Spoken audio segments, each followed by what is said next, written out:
1 Kings chapter 19. And Ahab informed Jezebel about all that Elijah had done, and how he had even executed all the prophets with the sword. Then Jezebel sent a messenger to Elijah, saying, May the gods deal with me, and more also, if by this time tomorrow I do not make your life as the life of one of them. And when he saw that, he arose and fled for his life, and came to Beersheba, which belongs to Judah, and left his servant there. But he himself went a day's journey into the wilderness, and came and sat down under a juniper tree, and he prayed that he might die, saying, It is enough, now, O Lord, take my life, for I am not better than my fathers. And as he lay and slept under the juniper tree, behold, an angel touched him, and said to him, Arise and eat. He looked, and there by his head was a cake baked on coals, and a jar of water. So he ate and drank, and lay down again. Then the angel of the Lord came again a second time, and touched him, and said, Arise and eat, because the journey is too great for you. So he arose and ate and drank, and went in the strength of that food 40 days and 40 nights to Horeb, the mountain of God. There he went into a cave and spent the night. And behold, the word of the Lord came to him, saying, What are you doing here, Elijah?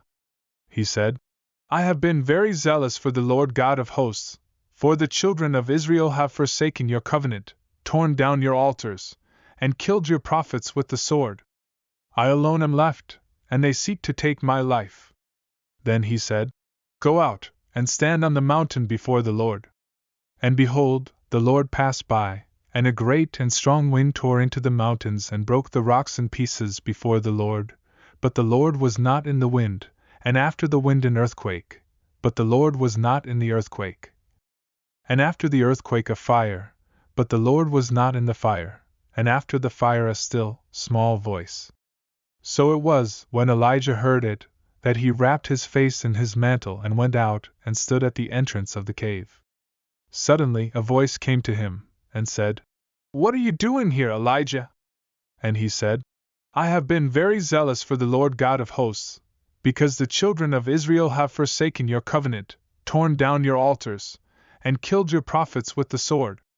I alone am left, and they seek to take my life.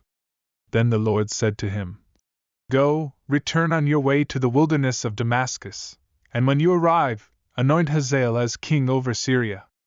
Also you shall anoint Jehu the son of Nimshi as king over Israel. And Elisha the son of Shaphat of Abel-Meholah you shall anoint as prophet in your place.